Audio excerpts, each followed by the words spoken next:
Good afternoon बच्चों। आज हम पढ़ेंगे थीम 4 का द सेंट्रल इस्लामिक लैंड, उसका लर्निंग एंड कल्चर। इसके पहले मैं आपको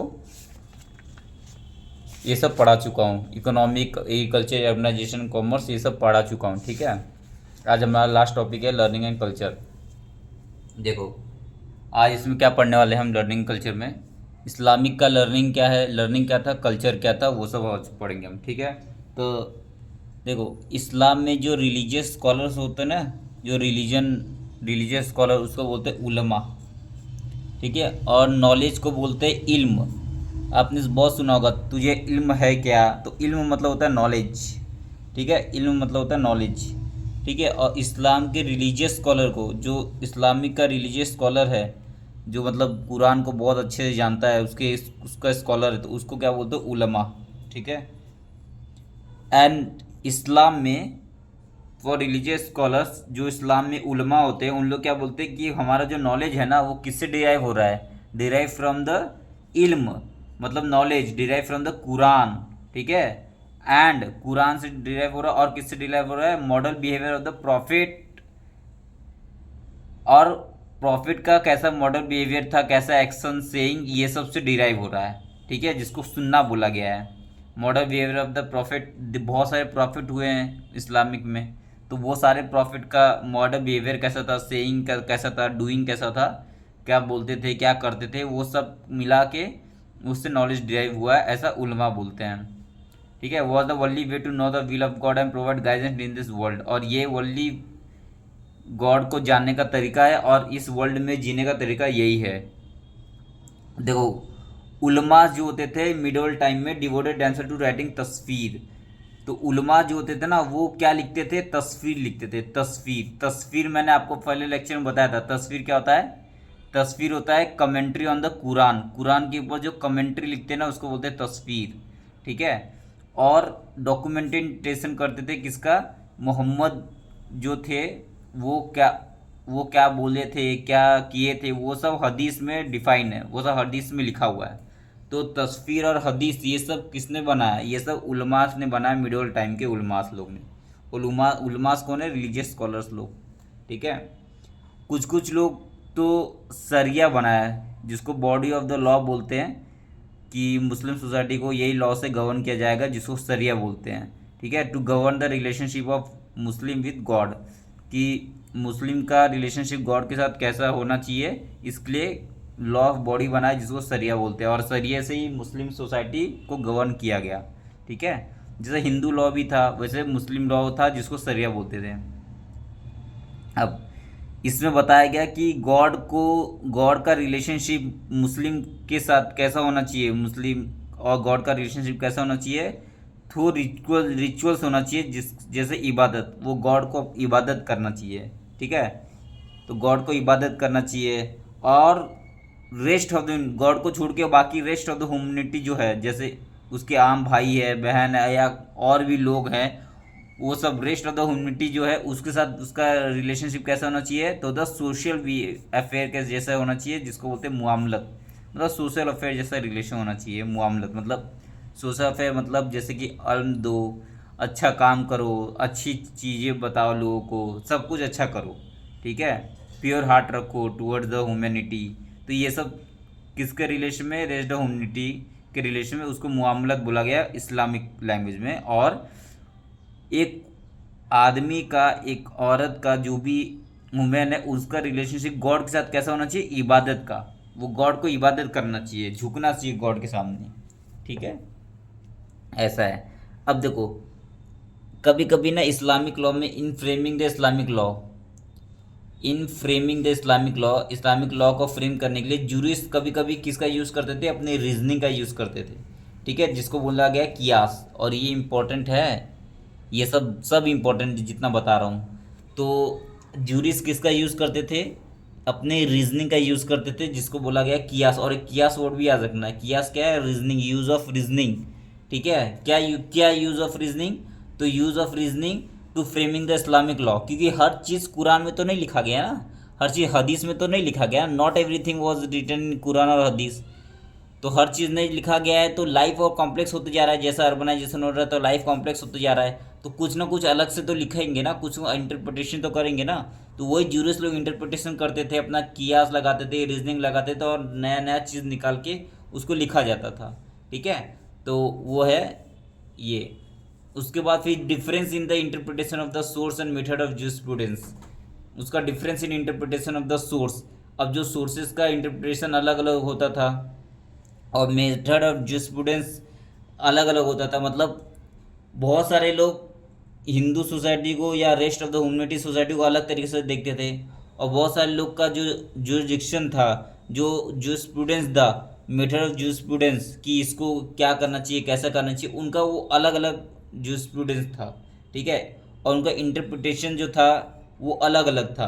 कि समझ लो कोई सोसाइटी है, सोसाइटी में अगर सोसाइटी है, सोसाइटी में किस लोग को कैसा ट्रीटमेंट करना चाहिए, वो लोगों को अलग अलग स्कॉलर्स का अलग अलग मत था। ठीक है, तो जिसके कारण फॉर्मेशन हुआ 4 स्कूल का इस्लामिक सोसाइटी में, 4 स्कूल ऑफ लॉ का फॉर्मेशन हुआ, जिसको मजहब बोलते हैं, मजहब। तो 4 स्कूल ऑफ सोसाइटी का फॉर्मेशन हुआ 8th और 9th सेंचुरी में। 4 स्कूल ऑफ फॉर्मेशन, वो 4 स्कूल कौन है? मालिकी, हनाफी, साफ़ी, हनबली। और ये चारों इंपॉर्टेंट है, नाम याद रखना है। मालिकी, हनाफी, साफ़ी, हनबली। और हनबली जो था वो मोस्ट कंजर्वेटिव था, मतलब ये तो बोलता था कि हिंदू को या कोई ज्यूइश को या अलग जो भी मुस्लिम से अलग जो भी है उन सबको मार डालो। हनबली का ऐसा कहना था, ये मोस्ट कंजर्वेटिव था। लेकिन ये तीनों क्या बोलते थे? नहीं, मारो नहीं, उनसे जजिया टैक्स लो और उसको भी अपने सोसाइटी के अंदर रखो। ठीक है, मालिकी, हनाफी और साफ़ी। ठीक है, तो ये सब जो नाम किसका दिया गया, ये जो चीफ जूरिस्ट होते थे ना, उसके नाम पे लिखा रखा गया है। Maliki school, Hanafi school, Shafi school, Hanbali school. ठीक है, each and of the leading jurist जो जैसे मालिकी स्कॉलर्स का जो लीडर रहेगा उसका नाम पे मालिकी स्कूल रख दिया गया। ठीक है, last being the most conservative, जो लास्ट था ये मोस्ट कंजर्वेटिव था, हनबली। ठीक है, तो सरिया provide the guidance of possible legal issue with in Sunni society. तो सुन्नी सोसाइटी में जो भी प्रॉब्लम था वो सारे को कौन देखता था? सरिया देखता था। तो it was more pieces on question personal state marriage, तो मैरिड हो गया, डाइवोर्स हो गया, इनहेरिटेंस हो गया, ये सारा सरिया देखता था। ठीक है, then on commercial matter, penal and constitutional issue. देखो ये जो डायग्राम दिया है ये फेमस है। ठीक है, ये क्या है? तो ये बगदाद में मुस्तनसीरिया मद्रासा है। मुस्तनसीरिया मद्रासा है ये, मुस्तनसीरिया मद्रासा है ये बगदाद में। ठीक है, जो कि 1233 में फाउंड आउट हुआ था ये। ठीक है, इसमें लोग बहुत पढ़ने आते थे और काफ़ी फेमस था ये। उसके बाद देखो, अब इसमें थोड़ा सा कुरान के बारे में दिया है। इसमें हम लोग को ज़्यादा तो पढ़ना नहीं, बट थोड़ा सा पता होना चाहिए हम लोग को कुरान। तो मैं थोड़ा सा बताऊंगा। जैसे कुरान जो है तो उसके अंदर ये सब लिखा गया है। तो देखो, if all the tree on earth were pen, सारे ट्री को पेन बना दो और ओशन को इंक बना दो, तो भी अल्लाह का जो लिखते हैं हम लोग वो कभी ख़त्म नहीं होगा, इतना अल्लाह महान है। तो ये सब लिखा गया है, ये चैप्टर नंबर 31 वर्सेस 27 में लिखा गया है। तो ये देखो, ये जो राइटिंग है ये कुरान का राइटिंग है। ठीक है, उसके बाद देखो ये क्या इंपॉर्टेंट है, वो क्या याद रखना मैं आपको बताता हूँ। देखो, कुरान जो है एक बुक है, अरबिक में लिखा गया है, 114 चैप्टर है, ये इम्पोर्टेंट है, जिसको सूरास बोला गया है, सूरास बोला गया है इस्लामिक लैंग्वेज में।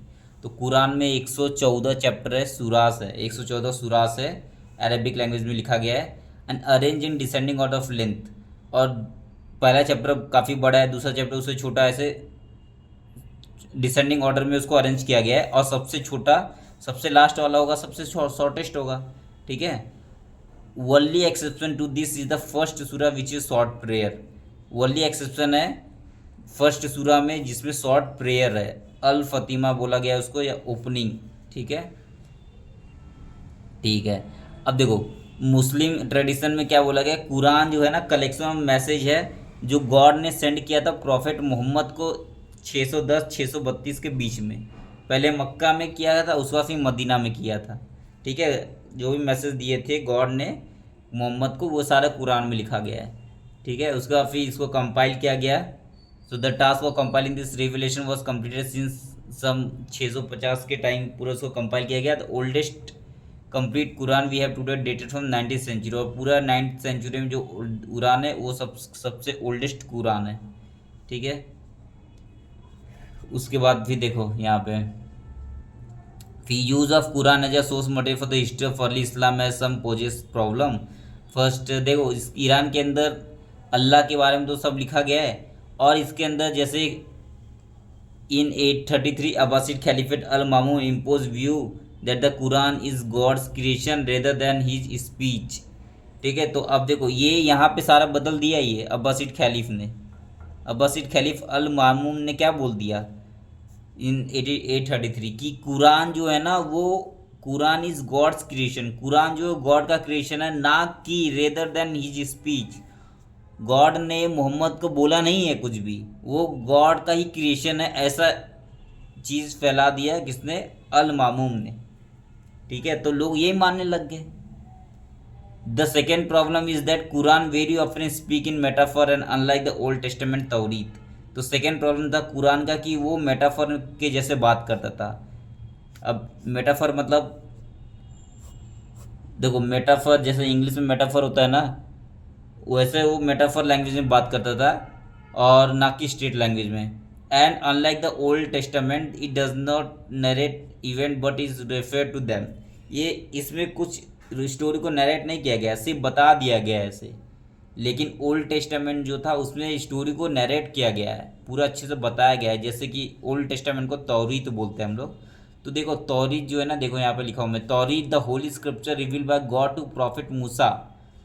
प्रॉफिट, अब प्रॉफिट मूसा कौन है, ये बहुत पहले जब इजिप्ट 3000 BC में जब इजिप्ट में फिरौन रूल करता था, तब एक प्रॉफिट मूसा आए थे, तब उनको गॉड ने जो स्क्रिप्चर रिवील किया था उसको बोलते हैं तौरीत, और वो था ओल्ड टेस्टामेंट। ठीक है, ये सारा कुरान में लिखा गया है। ठीक है, it does not narrate story, लेकिन इसके अंदर क्या है, इसके अंदर पूरा स्टोरी लिखा गया है, कैसे मूसा को गॉड गॉड ने होली स्क्रिप्चर दिया, कैसे बताया, सब कुछ ये सारा लिखा गया। लेकिन कुरान में ऐसा कुछ नहीं लिखा गया। कुरान में डायरेक्ट चीज़ों को एक्सप्लेन कर दिया गया और बता दिया गया ऐसा ऐसा है। ठीक है, लेकिन अब कुरान को हदीस के साथ पढ़ेंगे तो हदीस में सारा स्टोरी लिखा गया है। ठीक है, ताकि हदीस भी, कुरान पढ़ते पढ़ते हदीस भी पढ़ें, तो ताकि नॉलेज ऑफ इस्लाम बहुत ही अच्छे से गहराई में लोगों को पता होगा। ठीक है, तो मेनी हदीस were written to help the reading of the Quran, इसलिए बहुत सारा हदीस लिखा गया ताकि कुरान को पढ़ने में आसानी हो। अब देखो, जैसे कुरान के अंदर लिख दिया गया प्रॉफिट इब्राहिम के बारे में, तो प्रॉफिट इब्राहिम का स्टोरी तो बताओ, तो स्टोरी कहाँ लिखा गया, हदीस में लिखा गया। तब लोग जब प्रॉफिट इब्राहिम के बारे में पढ़ेंगे तब उनको पता चलेगा अच्छा बकरीद क्यों मनाया जाता है। तो पूरा नरेट स्टोरी को नरेट किया गया है हदीस में। ठीक है, तो इस टाइप का है, थोड़ा सा इससे कुरान के बारे में थोड़ा पता होना चाहिए, बस हो गया। अब देखो उसके बाद फिर before it took it final form the Sharia was adjusted to take into account of customary law उर्फ ऑफ द वेस्ट रीजन। इतना इंपॉर्टेंट नहीं है। अब देखो काजी क्या होता है, काजी मतलब होता है जज। ठीक है, हर एक काजी अपॉइंट होता था, अपॉइंट स्टेटस को अपॉइंट करता था अपने अपने प्रोविंसेस में। ठीक है, अपने अपने सिटी में, लोकेलिटी में। क्यों अपॉइंट करेगा, डिस्प्यूट के लिए, आर्बिट्रेरी के लिए अपॉइंट करेगा काजी को। ठीक है, अब यहाँ से तुम्हारा मेन स्टार्ट होता है। अभी जो 12-13 मिनट था वो इम्पोर्टेंट था, बट उतना इम्पोर्टेंट नहीं था। अब जो पढ़ाऊँगा ना बहुत इम्पोर्टेंट है, क्योंकि अब जो पढ़ाऊँगा वो बहुत इम्पोर्टेंट है, और ये सारा रट्टा मारना, याद भी रखना है। ठीक है, देखो बहुत सारा group of religious minded peoples को इस्लामिक मिडिल इस्लाम में क्या बोलते हैं हम लोग, सूफीज़। ठीक है, सूफीज़ तो आपको पता है, बहुत सारा group of religious minded people, इन लोग रिलीजियस माइंडेड पीपल होते थे सूफीज लोग। ठीक है, और इन लोग गॉड को डीपर तरीके से, मोर पर्सनल नॉलेज था इनके पास गॉड का, इन लोग ऐसा बोलते थे। कैसे, तो इन लोग डीपर नॉलेज रखते थे गॉड का। कैसे, तो एस्थेटिज्म से, थ्रू एस्थेटिज्म मतलब भगवान की पूजा करके, भगवान को समर्पण करके, और मास्टिज्म करके, मतलब कुछ मैजिक भी करते थे, मास्टिज्म करते थे, गॉड का कनेक्शन था उनके पास, ऐसा वो सब कहते थे वो। ठीक है। तो ये group of religious minded people है जो इस मिडिवल इस्लामिक में आए, जिनका नाम था सूफीस, और उनके पास डीपर और मोर पर्सनल नॉलेज था गॉड का। कैसे? तो एस्थीज्म, जिसको राहबनिया बोला गया है। देखो, एस्थीज्म मतलब होता है गॉड का पूजा करके, गॉड का। अब सूफीज लोग क्या करते थे? गॉड समा करते थे, म्यूजिक करते थे, क्योंकि गॉड का कनेक्शन होना चाहिए, गॉड का प्रेजेंस होना चाहिए। ठीक है। तो एस्थीज्म करते थे, माइथिज्म करते थे। एस्थीज्म को क्या बोला गया? राहबनिया। ठीक है। तो ये करके इन लोग गॉड का, इनको ज़्यादा गॉड का पर्सनल नॉलेज था, ऐसा इन लोग बोलते थे। इन लोग, the more society gave itself up to the material pursuit and pleasure, the more Sufis saw to renounce the world. जितना भी सोसाइटी अपना मटेरियल परस्यूट या प्लेजर गिव अप कर देगा, खुद से ही पूरा मटेरियल, पूरा पैसा, घर और सब छोड़ छाड़ देगा और गॉड को ही सिर्फ पूजा करेगा, तभी वो रिलाय कर सकता है गॉड को, रिलाय ऑन गॉड अलोन। ठीक है। तभी वो गॉड के ऊपर पूरा रिलाय कर सकता है, नहीं तो गॉड के ऊपर रिलाय नहीं कर सकता। तो देखो, the more society gave itself up to material pursuit and pleasure, the more the Sufis thought to renounce the world. तभी वो वर्ल्ड को रिनाउंस करेगा, जिसको बोला गया जुहद। और वर्ल्ड को रिनाउंस करेगा तो रिला ऑन गॉड होगा, अलोन, उसको बोला तवक्कुल। ठीक है। तो तभी गॉड को रिलाय करेगा, उसको क्या बोला गया? तवक्कुल, कि गॉड पे फिर ही वो रिलाय कर सकता है। सही बात है ना? जब वो मटेरियल परस्यू छोड़ेगा तभी तो गॉड के ऊपर रिलाय करेगा। एंड प्लेजर, मटेरियल परस्यू छोड़ देगा, पैसा वैसा सब छोड़ देगा, घर बार सब छोड़ देगा, तभी वर्ल्ड को रिनाउंस करेगा, जुहद करेगा वर्ल्ड को, तभी तो गॉड के ऊपर रिलाय करेगा, वो गॉड के ऊपर विश्वास करेगा। और तब मतलब गॉड के ऊपर विश्वास करना, गॉड के ऊपर रिलाय करना को ही क्या बोलते हैं? तवक्कुल। तभी तो तवक्कुल बन पाएगा वो। अगर वो पैसा ही नहीं छोड़ेगा, या प्लेजर ही नहीं छोड़ेगा, ये सब नहीं छोड़ेगा, जुहद नहीं करेगा, रिनाउंस नहीं करेगा वर्ल्ड को, तो गॉड तवक्कुल उसको कैसे मिलेगा? तवक्कुल वो कर ही नहीं पाएगा। तो तवक्कुल करने के लिए उसको मटेरियल परस्यूट करना छोड़ना बहुत ज़रूरी है, प्लेजर छोड़ना बहुत ज़रूरी है, वर्ल्ड को जुहद करना बहुत ज़रूरी है। ठीक है। तभी उसको तवक्कुल मिल पाएगा, तभी वो तवक्कुल कर पाएगा अपने लाइफ में, नहीं तो तवक्कुल कैसे करेगा? नहीं कर पाएगा भाई। अगर आदमी के पास ज़्यादा पैसा होता है तो आदमी भगवान को थोड़ी समझता है ना? तो आप आदमी अपने ही घमंड में रहता है। तो यही यही सब कहना था सूफीस का। ठीक है। तो in the 8th and 9th century the asceticism inclination were elevated to the higher stage of mysticism. In the 8th and 9th century में asceticism inclination were elevated to higher stage of mysticism, तसव्वुक by the idea of pantheism love. अब 8th और 9th century में क्या हुआ कि ये जो एस्थेटिज्म इंक्लिनेशन हो जाता है, एस्थेटिज्म, वो और हायर लेवल पे चले गया, higher stage of mysticism, higher stage of mysticism. तो हायर स्टेज ऑफ मस्तिज्म जो जिसको तसव्वुक बोलते हैं। देखो, तवक्कुल है ये, तवक्कुल मतलब गॉड के ऊपर रिलाय करना, ये तसव्वुक है मतलब हायर स्टेज ऑफ मस्तिज्म, मतलब गॉड के कैसे होगा? हायर स्टेज ऑफ मस्तिज्म कैसे होगा? तसव्वुक कैसे होगा? By the idea of pantheism and the love. मतलब गॉड, पैंथिज्म मतलब क्या होता है? Idea of oneness of God and his creation which implies that human soul must be united with it maker. ठीक है। Unity with God can be achieve through the intense love for God, इश्क which. तो मतलब इनका कहना था pantheism और love करो, और गॉड को मतलब जैसे मीराबाई थी वैसे गॉड को इतना लव करो, इतना पैंथिज्म करो। पैंथिज्म मतलब वननेस ऑफ गॉड, मतलब गॉड के अंदर ही समा जाना है मरने के बाद। Idea of oneness of God मतलब गॉड सिर्फ वन है, गॉड सिर्फ एक है, और गॉड सिर्फ एक है, और गॉड जो ह्यूमन साउल है वो गॉड के साथ मिल जाना चाहिए, और कुछ नहीं दुनिया में रखना है। तो हाईएस्ट स्टेज ऑफ मैथिज्म में पहुंच जाते हैं सूफिज्म। तो हाईएस्ट स्टेज ऑफ मैथिज्म क्या बोलते हैं? तसव्वुक। बहुत इंपॉर्टेंट है, बहुत सारे लोग कंफ्यूज हो जाते हैं तसव्वुक में, तवक्कुल में। तवक्कुल क्या है? गॉड के ऊपर रिलाय करना after renouncing the material pursuit and the pleasure and after renouncing the world जुहद। ये सब करोगे, मटेरियल परस्यूट कर दोगे, प्लेजर हटा दोगे, वर्ल्ड को रिनाउंस कर दोगे, जुहद कर दोगे, तब आप गॉड के ऊपर रिलाय कर सकते हो अलोन। उसको बोला गया तवक्कुल। फिर 8th और 9th सेंचुरी में क्या हुआ, एक कंसेप्ट आया कि हाईएस्ट स्टेज ऑफ मैस्थिज्म। पहले तो उसी मैस्थिज्म कंसेप्ट आया, अब हाईएस्ट स्टेज ऑफ मैस्थिज्म मतलब भगवान के ऊपर इतना रम जाओ कि अपना इतना भगवान को इश्क करो, लव करो, और पैंथीसिज्म होना चाहिए कि भगवान मरने के बाद भगवान पे जाके मिल जाना है, साल्वेशन हो जाना है, ये करना चाहिए।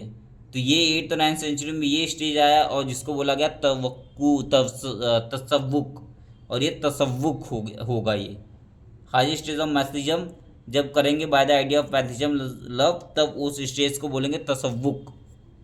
ठीक है, समझ गए। और यही तसव्वुक का जो इश्क करना है, गॉड के साथ इश्क करना है, ठीक है।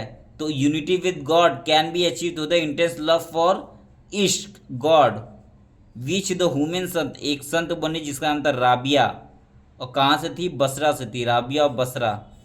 ठीक है, राबिया ऑफ बसरा, वो प्रीच की थी अपने पोएम में ये चीज़ें कि गॉड का unity with God can be achieve through the intense love. God के साथ हम यूनिटी कर सकते हैं, गॉड के साथ हम लोग हमारा आत्मा मिल सकता है, कैसे, तो लव फॉर गॉड, गॉड को इतना लव करो, गॉड को इश्क करो। बताओ, कंसेप्ट इधर इश्क दूसरे तरीके का होता है दुनिया में, और ये बोल रहे गॉड से इश्क करो, तब जाके तुमको यूनिटी मिल जाएगा गॉड के साथ, तुम्हारा आत्मा मिल जाएगा गॉड के साथ। ठीक है, तो राबिया बसरा, बसरा एक जगह का नाम है, देखो फिर मैं बता देता हूँ बसरा कहाँ पे है। ठीक है, नहीं तो बहुत सारे लोग को पता ही नहीं रहता है कि बसरा क्या है। ठीक है, तो राबिया एक का नाम है और बसरा एक जगह है।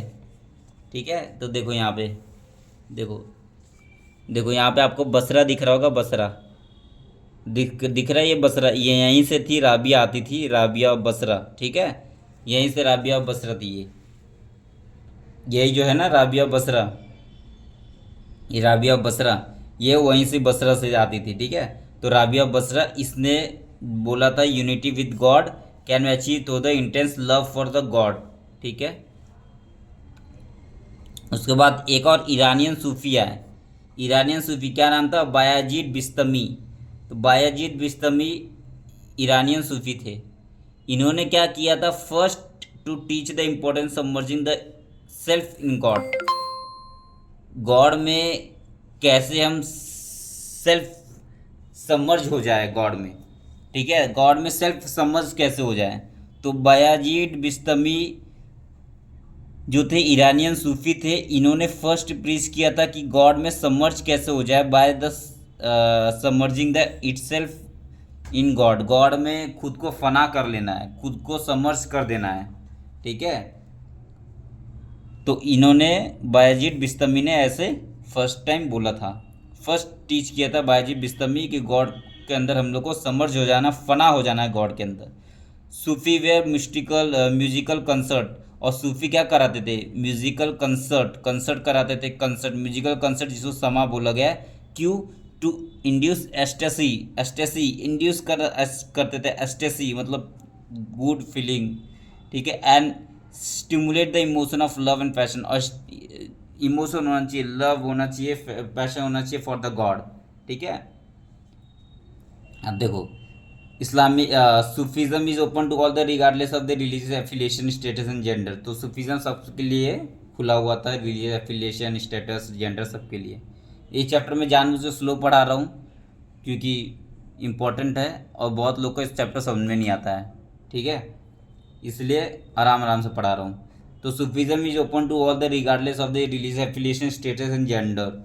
धुल्लून मिस्री, जो धुल्लून मिस्री है, धुल्लून मिस्री, अभी तक देखो 3 नाम पढ़ चुके हम लोग, एक राबिया बसरा, दूसरा बायाजीद बिस्तमी, अब तीसरा नाम है धुल्लून मिस्री। इसके अंदर और 10-15 नाम पढ़ेंगे आगे। ठीक है, इसलिए बहुत इंपॉर्टेंट चैप्टर है। Dhulnun Misri, who grave can still be seen near the pyramid in Egypt. अब इनका जो ग्रेव है ना, वो हम लोग को इजिप्ट के पिरामिड के नियर में दिखता है। ठीक है, तो धुल्लून मिस्री का ग्रेव जो है, जो टॉम है, वो हम लोग को इजिप्ट के पिरामिड के नियर ही मिलता है। डिक्लेयर बिफोर द अब्बासीड खलीफ अल मुतवक्किल।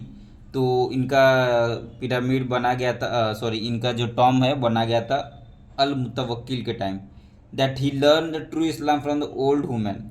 अब यहाँ पे बोला गया कि he learn true Islam from the old women and true chivalry from the water carrier. तो इन्होंने दुल्हन मिस्री ने ट्रू इस्लाम कहाँ से पढ़ा? ओल्ड वुमेन से पढ़ा।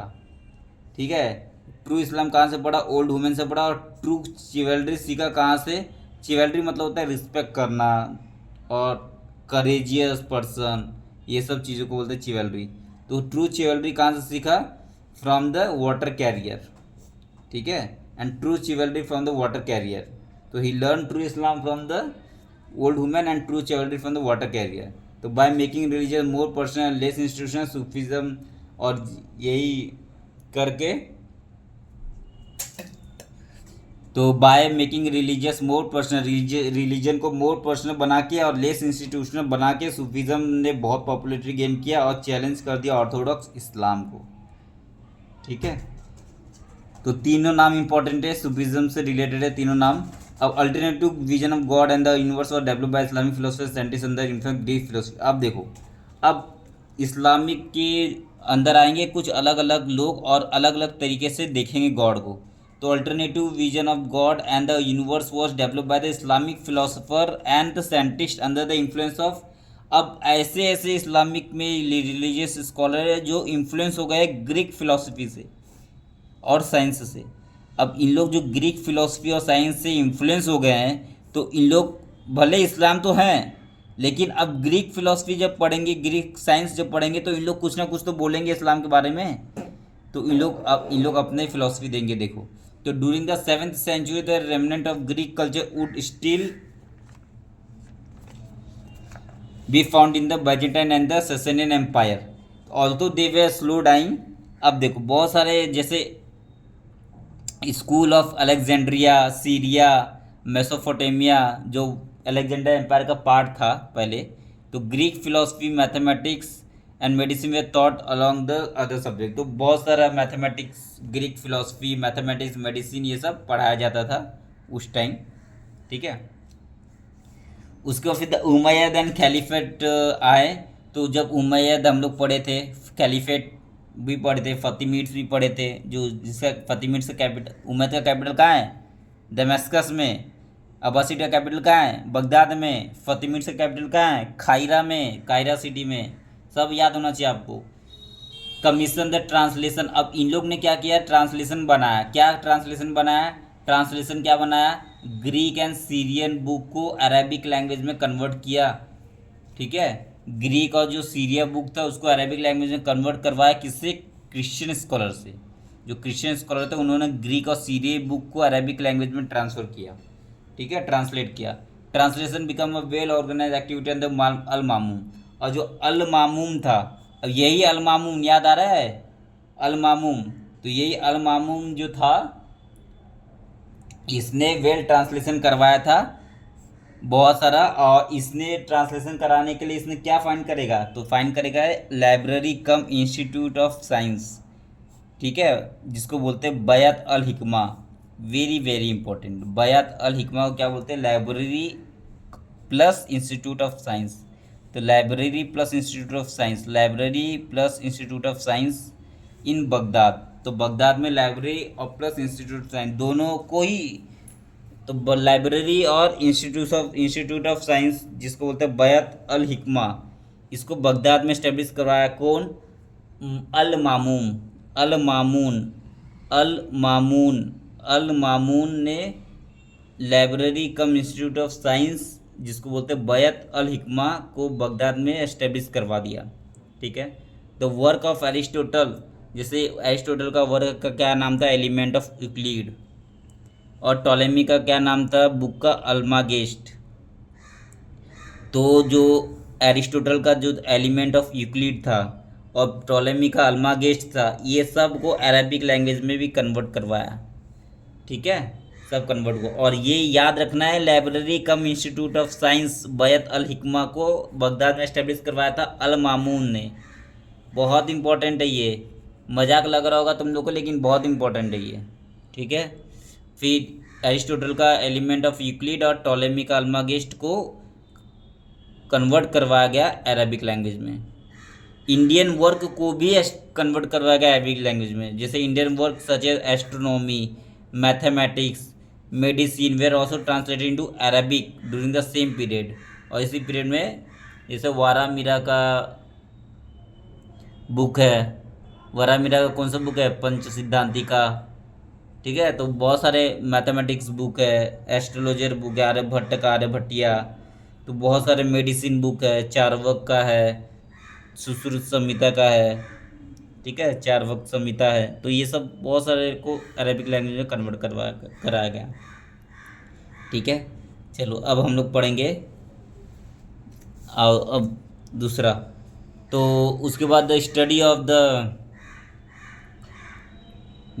Of new subject promote the critical inquiry and had a profound influence on the this intellectual life. The scholar with a theological bent of mind such a group known as मुताजिला। अब देखो ये important है, मुताजिला, मुताजिला। अब ये भी scholar लोग हैं, लेकिन इनका नाम दे दिया गया मुताजिला। ये इस्लामिक लोग ही हैं, ये स्कॉलर है मुताजिला, बहुत स्कॉलर लोग हैं, लेकिन इन लोग इन्फ्लुएंस हो गए किससे, ग्रीक लॉजिक से, ग्रीक साइंस से, ठीक है। अभी हम लोग ने देखा ना ग्रीक का कितना सारा लैंग्वेज, कितना सारा बुक को ट्रांसलेट किया गया अरेबिक में, इंडियन को इंडियन बुक को एस्ट्रोनॉमर, मैथमेटिक्स, मेडिसिन सबको ट्रांसलेट किया गया। तो ये ट्रांसलेशन पढ़ के कुछ कुछ लोग हैं ना जो इम्प्रेस हो गए, अब इन लोग खुद का ही फिलॉसफी देंगे। देखो तो बहुत सारे स्कॉलर्स जो थे, जिसको बोला गया ग्रुप ऑफ स्कॉलर्स को बोला गया मुताजिला। अभी मुताजिला लोग ग्रीक का लॉजिक यूज़ करेंगे और मेथड ऑफ रीजनिंग यूज़ करेंगे, जिसको बोलते कलाम। और इन लोग डिफेंड कर दिए इस्लामिक बिलीफ को। अब बताओ, इस्लामिक बिलीफ को इन लोग डिफेंड करने लगे, ठीक है। फॉर एग्जाम्पल फिलोसफर को इस्लामिक लैंग्वेज में बोलते हैं फलासिफा, ठीक है। इन लोग का बहुत और वाइडर क्वेश्चन बना और इन लोग ने फ्रेश आंसर देना चालू किया। जब फिलॉसफी इन लोग पढ़ने लगे ग्रीक का, तो और सवाल आने लग गए, तो आंसर भी वैसे देने लग गए लोग, ठीक है। तो फलासिफा लोग और सवाल करने लगे तो आंसर भी मिला। तो उसमें से एक का नाम इम्पोर्टेंट है, पहले तीन का नाम पढ़े थे हम लोग, राबिया ऑफ बसरा, दूसरा बयाजीद बस्तमी, तीसरा दुल्नुन मिस्री, अब चौथा नाम ये है इब्न सीना। सारा नाम याद रखना है और बीच बीच में जितना बताएं वो सब भी याद रखना है। तो इब्न सीना डॉक्टर थे बाय प्रोफेशन और फिलोसफर भी थे। अब इन्होंने क्या बोला, इब्न सीना ने क्या बोला, डिड नॉट बिलीव, ये बिलीव ही नहीं करते थे रिसरेक्शन में of the body.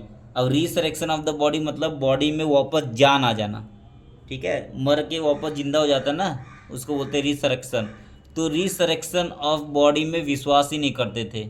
On the day of judgement बोला जाता है, जब डे लास्ट क़यामत का दिन होगा, डे ऑफ जजमेंट होगा, उस टाइम बॉडी में वापस जान आ जाएगा, जैसे क्रिश्चियन में बिलीव करते थे।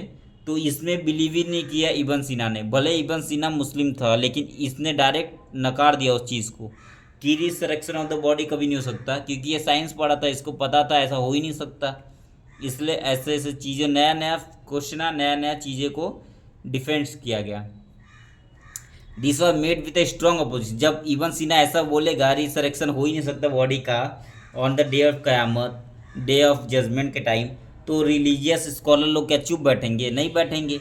तो स्ट्रॉन्ग अपोजिशन हुआ फ्रॉम द थियोलॉजियंस मतलब होता है जो रिलीजियस स्कॉलर्स जो होते हैं ना, उनको थियोलॉजियन बोलते हैं। उन लोग थोड़ी चुप बैठेंगे, उन लोग भी स्ट्रॉन्ग अपोजिशन करेंगे इब्न सीना के अगेंस्ट में, है ना। फिर हीज मेडिकल राइटिंग, ये डॉक्टर था तो इसका मेडिकल राइटिंग बहुत वाइडली पॉपुलर हुआ, और इसने एक बुक लिखा था, द मोस्ट इन्फ्लुएंशियल था कैनन ऑफ मेडिसिन, ठीक है, जिसको बोला गया अल कानून फिल तीब। अल कानून फिल तीब बहुत इंपॉर्टेंट बुक है। Al Qanun fil Tibb, the canon of medicine, the canon of medicine, the canon of medicine, al Qanun fil तीब। ये book लिखा था किसने? इब्न सीना ने। इसके अंदर 760 ड्रग्स का नाम लिखा है, 760 ड्रग्स का नाम लिखा है। फार्मासिस्ट ने इसको सोल्ड किया था, ठीक है। और ये कैनन जो है, और इसके अंदर बहुत सारा हॉस्पिटल का बारे में एक्सपेरिमेंट दिया है, जिसको हॉस्पिटल को बीमारिस्तान बोला गया है यहाँ पे। और canon point of important of dietetics, और कैनन, ये जो कैनन ऑफ मेडिसिन है अल कानून फिल तीब के अंदर बहुत इंपॉर्टेंस ऑफ डायटिक्स के बारे में लिखा गया है। Healing to the dietary regulation, ठीक है, healing to the dietary regulation, the influence of climatic and the environment and health and contagious nature of some disease. तो कैनन वॉज और ये कैनन को यूरोप में क्या बोलते हैं, जो ये कैनन को यूरोप में इंग्लिश में कन्वर्ट किया गया, उसके ऑथर का नाम है अविसीना, ठीक है। तो बस हो गया, इतना याद रखना है। फिर बोला जाता है just before is death the scientist and poet Omar Khayyam was said to be reading the canon. ये कैनन को पढ़ा था उमर खय्यम ने, और उमर खय्यम अभी इम्पोर्टेंट है क्योंकि अदब जो था वो उमर खय्यम के टाइम बहुत फैला था। अदब क्या था अभी बताऊंगा, ठीक है। अब देखो, अब मिडल इस्लामिक में क्या हुआ, अब देखो यहाँ पे middle Islamic society, the fine language and the creature and medicine were important. अब यहाँ पे अदब का डेवलपमेंट हुआ, बहुत सारा अदब का डेवलपमेंट। अदब क्या होता है, अदब मतलब होता है literary and cultural refinement. Literature जो था ना इस्लामिक में वो और कल्चर का रिफाइनमेंट हुआ, मतलब लिटरेचर और एक अलग लेवल पे पहुँचेगा, और इस्लामिक का कल्चर भी लिटरेचर की वजह से एक अलग लेवल पे पहुँचेगा, और उसको ही पूरा मिला जुला के बोला गया अदब, ठीक है। This quality raise the person communication, जो पर्सन का कम्युनिकेशन था वो इंक्रीज हो गया, क्योंकि पर्सन ऐसे ऐसे वर्ड यूज़ करने लग गए कि मतलब उनका क्वालिटी इंक्रीज हो गया। तो अदब इनिशियली अदब में क्या था, पोट्री था जिसको बोलते हैं नज्म, और प्रोज था जिसको बोलते हैं नथर, ठीक है। तो पोट्री था जिसको बोलते हैं नज्म orderly arrangement, and the prose जिसको बोलते हैं नथर या scattered word which mean to be memorise and use for the occasion arose, और इसको याद करते थे और इसको जब ओकेजन आता था तब बोल देते थे। तो most popular poetic composition pre Islamic origin में क्या था, ओड, या जिसको कसीदा बोला जाता है। तो प्री इस्लामिक ओरिजिन के टाइम मोस्ट पॉपुलर पोएटिक जो था वो था ओड या तो कसीदा जिसको बोला जाता है। ये अब्बासीड पीरियड के टाइम बहुत ग्लोरीफाई हुआ था और अचीव देयर पैट्रन, और अब्बासीड के टाइम ओड जो है कसीदा जो है बहुत डेवलप्ड हुआ था, ठीक है।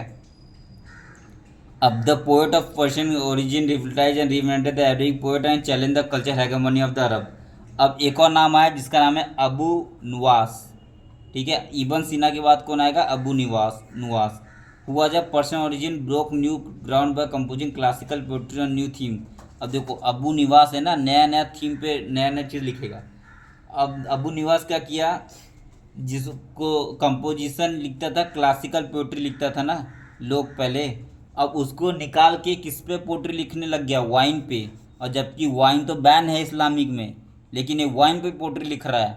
उसका मेल लव, यहाँ पे मेल लव का मतलब ये नहीं आदमी का प्यार, यहाँ पे मेल लव का मतलब है वुमेन्स, वुमेन का love with intention of celebrating women का लव, ठीक है। Male love with the intention of celebrating the pleasure forbidden by Islam. तो इस्लाम में जो ये सब फॉरबिडन था, लेकिन ये सब पे पोर्ट्रे लिख रहा था नया नया थीम बना के अबू निवास, ठीक है। तो आफ्टर अबू निवास the poet addresses the object of the passion in the masculine even if there was a women. तो मस्कुलिन मतलब फुल मेल नहीं बोल रहे, लोग मस्कुलिन के कैरेक्टर में उसको ऑब्जेक्ट को एज ए मस्कुलिन बना के उन लोग लिखते थे। अगर वुमेन है तभी भी उसको मस्कुलिन कैरेक्टर में बता के उसको ऐसे पोएट्री लिखा जाता था, ठीक है। और following the same tradition the Sufi glorify the, और यही सेम ट्रेडिशन फॉलो करके सूफीज़म ने क्या ग्लोरीफाई किया, सूफीज़म ने glorify the intoxication cause by the wine of mystical love.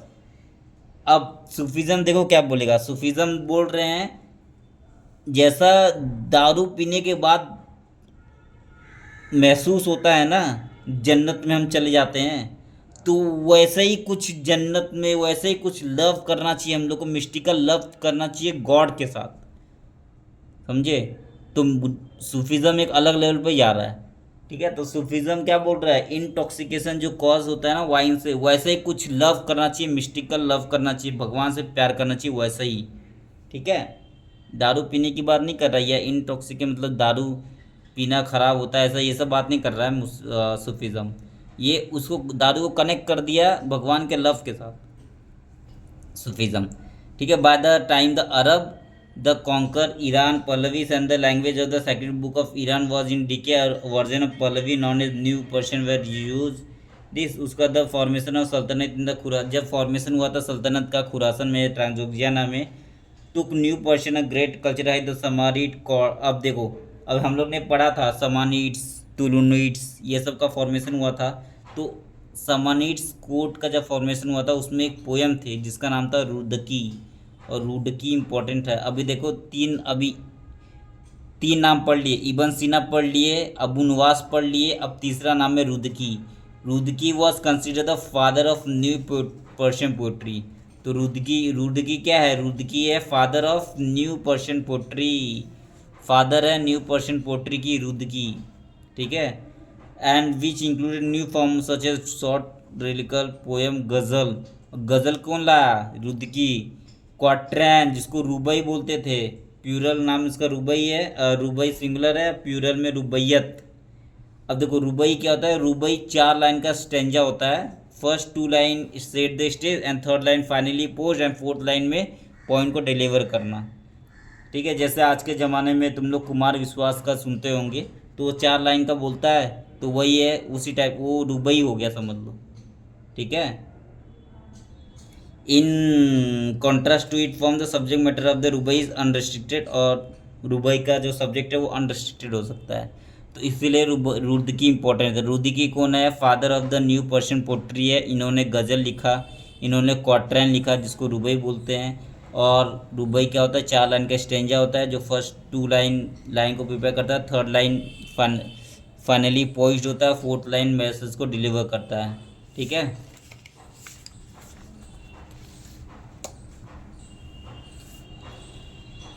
अब देखो the patron the express thought the philosopher the रुबई रीच देन। अब रुबई जेनिथ में कब पहुंचा? उमर खैयम के टाइम। यही उमर खैयम है जो कैनन ऑफ मेडिसिन पढ़ा था, ठीक है। कैनन ऑफ मेडिसिन को क्या बोलते हैं हम लोग? अल कानून फिलतीब पढ़ा था यही उमर खैयम, और इसके टाइम पे रुबई बहुत फेमस हुआ था, ठीक है। और उमर अल खैयम एस्ट्रोनॉमर, मैथमेटिशियन ये सब था, ठीक है। उसके बाद फिर देखते हैं हम लोग गजनी का डेवलपमेंट हुआ था। गजनी, महमूद ऑफ गजनी हम लोग ने पढ़ा था। तो महमूद ऑफ गजनी के टाइम एक बहुत सारा एंथोलॉजीज लिखा गया था जिसको बोलते दीवान, और बहुत सारा इपिक पोएट्री लिखा गया। इपिक पोएट्री जैसे हिंदू में रामायण महाभारत है ना, वैसे इपिक पोएट्री लिखा गया था, उसको बोलते हैं मथनवी, ठीक है। इंपॉर्टेंट वर्ड है ये सब। तो एंथोलॉजी को क्या बोलते हैं? दीवान। एंथोलॉजी लिखा गया था महमूद ऑफ गजनी का टाइम, क्या लिखा गया था? एंथोलॉजी जिसको बोलते हैं दीवान, और मथनवी जिसको बोलते हैं इपिक पोएट्री मथनवी, वो लिखा गया था। और उसमें एक इम्पोर्टेंट है फिरदौसी ने क्या लिखा था? बुक ऑफ किंग जिसको बोलते हैं शाहनामा, ठीक है। 30 साल लगे उसको शाहनामा लिखने में ही। बहुत इंपॉर्टेंट बुक है शाहनामा, याद रखना है। इसके अंदर 50,000 कपलेट थे। An epic of 50,000 couplet which has become masterpiece of Islamic literature, ठीक है। उसके बाद फिर आओ, एक और नाम है इबन नदीम, ठीक है। इबन नदीम, देखो बहुत सारा, कितने सारा नाम पढ़ लिए। इबन नदीम किसने क्या लिखा था? किताब अल फ़िहरिस्त, ठीक है। कैटलॉग बनाया था, किताब अल फ़िहरिस्त लिखा था इसने, और एक पूरा कैटलॉग बना के बगदाद में, और वहाँ पे बहुत सारा describe large number of work written in prose for the moral education and amusement of reader. तो बहुत सारा बुक लिखा था इसने मॉरल एजुकेशन के बारे में, और अम्यूजमेंट ऑफ, जो भी रीडर रीड कर रहा है तो उसको मज़ा आना चाहिए, खुशी होना चाहिए, तो वैसा सब टाइप का बुक लिखा था इसने। तो इबन नदीम के रिलेटेड एक बुक याद रखना है, किताब अल फ़िहरिस्त, ठीक है। किताब अल फ़िहरिस्त कैटलॉग बनाया था, catalogue of Baghdad book seller. देखो कैटलॉग मतलब जहाँ पे बहुत सारा बुक रखा रहता है लाइन वाइज, ठीक है, उसको बोलते हैं कैटलॉग। तो कैटलॉग था ये बगदाद बुक सेलर का, और किताब अल फ़िहरिस्त लिखा गया है इबन नदीम के द्वारा, ठीक है। उसका oldest of this is oldest जो था वो था oldest of this is a collection of animal fable. अब एक एनिमल फेबल का बुक भी लिखा गया है जिसका नाम है कलीला वा दिमना। ये कलीला और दिमना दो जयकाल का नाम है, ठीक है। और ये जो हमारा पंचतंत्र है ना, जिसको विष्णु शर्मा ने लिखा है, उसका अरेबिक ट्रांसलेशन है कलीला व दिलमा, ठीक है। और ये कलीला व दिलमा को किसने लिखा है? तो कलीला व दिलमा को लिखा है इबन अल मुकफ़ा, इबन अल मुफक्का। ये बुक में नहीं दिया है, नहीं याद रहेगा तो भी चलेगा, लेकिन इतना याद है कलीला व दिलमा किसका ट्रांसलेशन है? पंचतंत्र का ट्रांसलेशन है। उसके बाद फिर the which Arabic translation Pahlavi version of a Panchatantra, the most wide Alexander के टाइम हुआ था। और सिनबाद, ये ठीक है। अब एक इम्पॉर्टेंट है कयास क्या है? कयास क्या है? तो जैसे बहुत सारे लव स्टोरी पोएम लिखे गए थे उस टाइम, ठीक है। तो जैसे कि यहाँ पे देखो, जैसे लैला मजनू है ना, तो वैसे ही लव स्टोरी लिखा गया था कया का और लैला का। तो लैला तो हो गई लड़की लायला, और कया हो गया मजनू, ठीक है। इसलिए मजनू नॉन एज मजनूम, मजनून लिखा गया, मतलब मजनू है, मजनू मतलब लड़का है, ये लवर है। और उसकी लवर कौन है? लैला, ये लैला। तो कया सन लैला बुक लिखा गया किसके कौन लिखा? निज़ामी गंजवी ने, ठीक है। ये सब इसमें नहीं दिया है, इसे अब ये लोगों को समझ में नहीं आता कया क्या है।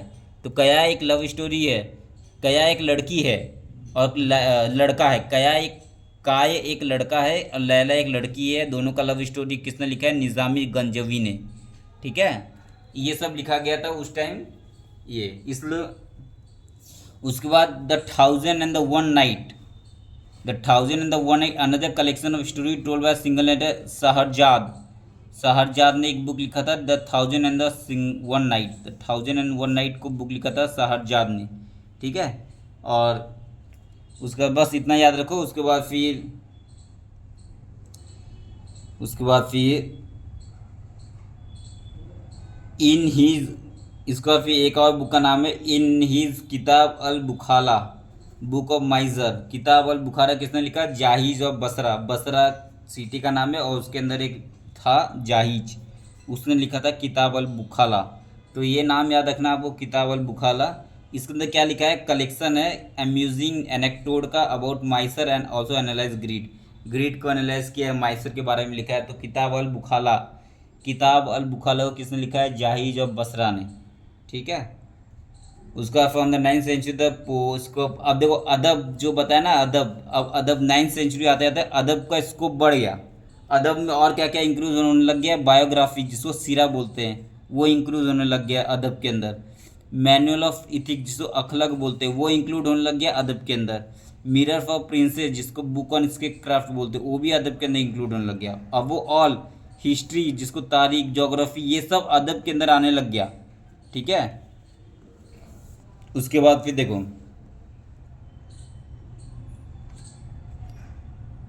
वैसे ही अदब और इंक्रीज होने लग गया। उसके बाद फिर एक और बुक है जिसका नाम है Ansal al Ashraf, Ansal al Ashraf जिनोलॉजी of the nobles, जिसको किसने लिखा है? बालाधुरी ने। तो जिनोलॉजी ऑफ द नोबल्स को किसने लिखा है? बालाधुरी ने। अंसब अल अशरफ, मुस्लिम में नाम इसका क्या है? अरबिक में अंसब अल अशरफ, अंसब अल अशरफ। इंग्लिश में नाम जिनोलॉजी ऑफ द नोबल्स, इसको लिखा है किसने? बालाधुरी ने, ठीक है। दूसरा तारिक अल रसूल वल मुलुक, किसने लिखा है? तबारिक ने। इस इंग्लिश नाम क्या है? History of prophet and the king. Tarikh al Rasul wal मुलुक, तारिक अल रसूल वल मुलुक किसने लिखा है? तवारी ने। History of prophet and the king, ठीक है, तवारी ने लिखा है। तो होल ऑफ वुमेन हिस्ट्री, इसको पूरा whole of women history with Islamic period को लेकर इसको लिखा गया है। दोनों बुक का नाम याद रखना है। उसके बाद आओ, अब देखो geography and travels constitute special branch of अदब, अदब के अंदर ज्योग्राफी, हिस्ट्री, ट्रैवल्स भी आ गया सब, ठीक है। तो they combine the knowledge from Greek, Iranian, Indian book, सबके साथ नॉलेज को कंबाइन करके एक स्पेशल बनाने लग गए। तो और एक बुक लिखे थे द बेस्ट डिवीजन, ठीक है, अहसन अल तकसीम। तो अहसन अल तकसीम द बेस्ट डिवीजन, ये ज्योग्राफी बुक है। कौन लिखेगा ये बुक? मुक्कादसी, इंपॉर्टेंट है। मुक्कादसी ने लिखा क्या? अहसन अल तकसीम, जिसका बेस्ट डिवीजन, ये बुक को लिखा। ज्योग्राफी के ऊपर बुक है जिसके बारे में इसने लैटीट्यूड, लॉन्गिट्यूड सबको डिस्क्राइब किया है। ठीक है, जनरल ज्योग्राफी। उसको इसमें लैटिट्यूड लॉन्गिट्यूड ये सब डिस्क्राइब किया मुकद्दसी ने अपने बेस्ट डिवीजन में हसन अल तकसीम में। उसका ज्योग्राफी को मिला दिया हिस्ट्री के साथ, और एक बुक लिखा गया जिसका नाम था मुरूज अल दहब। मुरूज अल दहब किसने लिखा? मसूदी ने। और जिसका इंग्लिश का नाम, मुरूज अल दहब का इंग्लिश नाम है गोल्डन मिडो। ठीक है, मुरूज अल दहब का नाम क्या है? गोल्डन मिडो। इसको किसने लिखा? मसूदी ने 943 में लिखा था। ठीक है, उसका फिर अल बरूनी का तो आपको याद होगा, हिस्ट्री ऑफ इंडिया, तहकीक उल हिंद या तहकीक मा इल हिंद। ठीक है, ये history of India Al Biruni ने लिखा था। बेस्ट डिवीजन का क्या नाम है? अहसन अल तकसीम, जिसको लिखा मुकद्दसी ने। इसके पहले बताया था आपको जियोलॉजी ऑफ नोबल्स, उसको किसने लिखा था? बालाधुरी ने। उसका अरबिक नाम क्या था? अंसब अल अशरफ। ठीक है, तो ये सारा याद होना चाहिए। Ansab al Ashraf, genealogy of the nobles, Baladhuri ने लिखा था। और तारीख अल रसूल व मुलुक को किसने लिखा था? तबारी ने लिखा था, history of prophet and king. Muqaddasi को किसने लिखा? मुक्कादसी ने क्या लिखा? द बेस्ट डिवीजन, जिसका नाम है अहसन अल तकसीम। और मुरूज अल दहब बुक लिखा किसने? मसूदी ने। इसका क्या नाम है? गोल्डन मिडो, जिसके हिस्ट्री जोग्राफी और हिस्ट्री पूरा लिखा गया है मुरूज अल दहब में। और मुक्कादसी का जो बेस्ट डिवीजन है उसको में पूरा ज्योग्राफी लिखा है, इससे इसका नाम है बेस्ट डिवीजन। लैटिट्यूड लॉन्गिट्यूड ये सबको डिफाइन किया है इसमें मुक्कादसी ने। ठीक है, उसके बाद फिर the mosque has a open courtyard. अब मॉस्क जो होता था उसमें ओपन कोर्टयार्ड होता था। ठीक है, उसके अंदर ओपन कोर्टयार्ड को क्या बोला गया? सहन। ठीक है, ओपन कोर्टयार्ड को क्या बोला गया है? सहन। तो जो मॉस्क होता था उसके अंदर क्या होता था? ओपन कोर्टयार्ड होता था, जिसको सहन बोला गया है। सहन were a fountain of pond was place, जहाँ पे मेन जगह पे फाउंटेन ऑफ पॉन्ड होता था। और उसके बाद फिर वहाँ पे and leading a vaulted hall, और वहाँ पे एक हॉल भी होता था जिसमें बहुत सारे लोग वर्कशिप करने के लिए खड़े होते थे। और प्लेयर लीडर, जो प्रेयर लीडर होता था उसको इमाम बोला गया है। ठीक है, अब इसके अंदर दो इम्पोर्टेंट चीज़ है मॉस्क में। मॉस्क के अंदर ओपन कोर्टयार्ड होता था जिसको सहन बोलते हैं, जहाँ पे फाउंटेन या पॉन्ट होता था। ठीक है, जैसे आज आप चले जाओगे रेड फोर्ट पे जामा मस्जिद में, तो वहाँ पे ऐसे ही बना हुआ है। ओपन कोर्टयार्ड है, सहन बोलते हैं उसको, और फाउंटेन पॉन्ट भी है वहाँ पे। और बहुत सारा द हॉल, वॉल्टेड हॉल है जहाँ पे बहुत सारे लोग खड़े होकर वर्कशिप कर सकते हैं। प्रेयर लीडर इमाम होता था। वहाँ पे दो चीज़ इंपॉर्टेंट है। अब देखो दो चीज़ इंपॉर्टेंट क्या है। बस हो गया, थोड़ा सा और बाकी है 10 मिनट का। तो हॉल के अंदर दो चीज़ होता था, एक मिहरब्स होता था जिसको नाइकी बोला गया या मिहरब। ठीक है, तो जो नाइकी है, जो मिहरब है, वो दीवार पे बना होता था और वो इंडिकेट करता था डायरेक्शन ऑफ मक्का। ठीक है, तो डायरेक्शन ऑफ द मक्का को इंडिकेट करता था। ठीक है, जिसको बोला गया किबला। तो एक नाइकी बना है, एक मिहरब बना है जो डायरेक्शन इंडिकेट कर रहा है कि यहाँ से जाओगे आप तो मक्का पहुँच जाओगे। ठीक है, उसको बोला गया डायरेक्शन द मक्का को क्या बोला गया? किबला। और दूसरा पल्पिट होता था जिसको बोला गया मिनबार। ठीक है, पल्पिट होता था, पल्पिट मतलब मिनबार। और वहाँ पे मिनबार मतलब एक मीनार है ना, मीनार जैसे ही होता था मिनबार। वहाँ पे लोग, वहाँ पे इनाम लीडर जाता था और वहाँ पे अजान पढ़ता था, या जो भी इसको नून प्रेयर करना है वो सब फ्राइडे को ये सब सरमन करता था, बोलता था वो। ठीक है, तो pulpit from the where sermon were deliver during the noon prayer on Friday. ठीक है, attach to the building was a minaret, और एक बिल्डिंग में फिर मीनारेट भी अटैच होता था। ठीक है, और मीनारेट क्या होता था?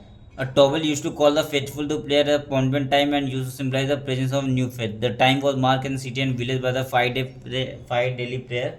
5 टाइम डेली प्रेयर करना पड़ता है और वीकली सरमन करना पड़ता है। तो ये सब उन लोग बताते थे उसमें। अब देखो same pattern of construction building built around the central courtyard, और सेंट्रल कोर्टयार्ड में भी सेम पैटर्न बनाते थे वो। ठीक है, और देखो यहाँ पे मैं बताता आपको ओपन कोर्टयार्ड सहन, यहाँ पे सेंट्रल कोर्टयार्ड का क्या नाम है? ईवान। ठीक है, सेंट्रल कोर्टयार्ड भी होता था और आउटर कोर्टयार्ड भी होता, ओपन कोर्टयार्ड होता था जिसको सहन बोलते हैं। यहाँ पे सेंट्रल कोर्टयार्ड होता था ईवान। Appear not only in mosque सिर्फ मॉस्क में अपियर नहीं होता था सेंट्रल कोर्टयार्ड, लेकिन मौसोलियम में भी अपियर होता था, ठीक है। एंड मोसोमिया सिर्फ मॉस्क और मौसोलियम में नहीं होता था, कारावन सिराय में भी होता था, हॉस्पिटल में होता था, पैलेस में होता था, बहुत जगह यही सेम पैटर्न कंस्ट्रक्शन बनाते थे बिल्डिंग में इन लोग, ठीक है, ये इंपॉर्टेंट है। उसके बाद उमैयद जो थे उन लोग ने डेजर्ट पैलेस बनाया था ओयासिस में, ठीक है, डेजर्ट पैलेस बनाया था ओयासिस। ओयासिस मतलब डेजर्ट में जहाँ पानी में नहीं मिलता है उसको जगह को बोलते हैं ओयासिस। तो डेजर्ट पैलेस बनाते थे उमैयद लोग, ठीक है। जैसे कि इन लोग उमैयद ने क्या बनाया था, खिरबत बनाया था, खिरबत अल मफजर इन पैलेस्टीन, ठीक है, पैलेस्टीन में खिरबत अल मफजर बनाया था उमैयद। उसका खुशायर अमरा बनाया था जॉर्डन में, ठीक है, खुशायर अमरा जॉर्डन में बनाया था कौन, उमैयद। और खिरबत अल मफजर बनाया था पैलेस्टीन में Umayyad. Which serve as luxurious residence, जो लग्जरियस रेसिडेंट था ये सब, ठीक है, treating the women's, hunting and pleasure, the palace model on the Roman and Sasanian architecture. तो ये सब जो बनाया था ना वो सारा रोमन और ससेनियन आर्किटेक्चर के जैसा ही था ये सब, ठीक है। Well lavishly decorated with sculpture, mosaic and painting of people. The Abbasid built a new imperial city in Samarra. फिर समारा में नया कैपिटल बनाया था अब्बासीन, वहाँ पे उसने garden, running water which is mention the story and legend revolving around the Harun al Rashid. तो ये सब बहुत चीज़ अब्बासीद ने ही बनाया था। अब ये सब इतना इंपॉर्टेंट नहीं है, ठीक है। अब मैं फटाफट बता रहा हूँ। The great palace of the Abbasid caliph in Baghdad और द फतेमिड्स इन कैरो, ये सब डिसपेड हो गया, ख़राब हो गया, सब बर्बाद हो गया। उसके बाद इतना याद रखो, उसका कैलीग्राफ, दो इम्पोर्टेंट आर्ट फॉर्म था इस्लामिक का। पहला कैलीग्राफी, कैलीग्राफी मतलब था आर्ट ऑफ राइटिंग, जो खत की बोलते हैं, या आर्ट ऑफ ब्यूटीफुल राइटिंग। और अरेबेस्क, अरेबेस्क है ज्योमेट्री के अंदर वेरिचुअल डिजाइन। तो ये दोनों कैलीग्राफी अरेबेस्क बहुत इंपॉर्टेंट थे इस्लामिक में। इस ये सब हो गया। उसका फिर एक और याद रखो, जैसे कैलीग्राफिक जो आर्ट है ये सब मनुस्क्रिप्ट में हम लोग को बहुत कुछ मिलता है, कुरान के मनुस्क्रिप्ट में मिलता है ये सब चीज़ें। किताब अल अगनी, जिसको बुक ऑफ सॉन्ग का नाम बोला गया है, ठीक है, किताब अल अगनी बुक ऑफ सॉन्ग। और कलीला व दिल्मा, कलीला व दिमना तो आपको बता दिया था किसने लिखा था, किसने लिखा था, इबन अल मुफक्का, इबन अल मुफक्का, मुकफ़ा, इबन अल मुकफ़ा, कलीला व दिल्मा, है ना, ये सब याद रखना है। उसका फिर किताब अल अगनी बुक ऑफ सॉन्ग। उसका मकम्मत ऑफ हरीरी, मकम्मत लिखा था हरीरी ने, ये इंपॉर्टेंट नाम है, ठीक है, मुकम्मत इन हर ऑफ हरीरी। मुकम्मत एक बुल का नाम है जिसको हरीरी ने लिखा था, ठीक है। उसका ये सब, ये मुकम्मत ऑफ हरीरी में क्या है, किताब अल अगनी में, कलीला दिल्मा में क्या है, ये सब मिनिएचर पेंटिंग बनाया गया उसमें, ठीक है, ये सब में। उसका फिर in addition the wide variety of illumination technique has been introduce in the beauty of book. और बुक को ब्यूटी करने के लिए बहुत सारा प्लांट, फ्लोरल डिज़ाइन ये सब बनाते थे, ताकि बुक का जो इन्फ्लुएंस है बुक को देखने में मज़ा आ जाए बिल्कुल। फिर बुक को देखने में अच्छा लगे तभी तो लोग पढ़ेंगे। तो ये सब है। इस तरीके से आपका पूरा ख़त्म चैप्टर। अब नेक्स्ट लेक्चर में मैं आपके लिए लाऊंगा नोमैडिक एम्पायर, ठीक है, नोमैडिक एम्पायर नेक्स्ट लेक्चर में पढ़ेंगे हम लोग।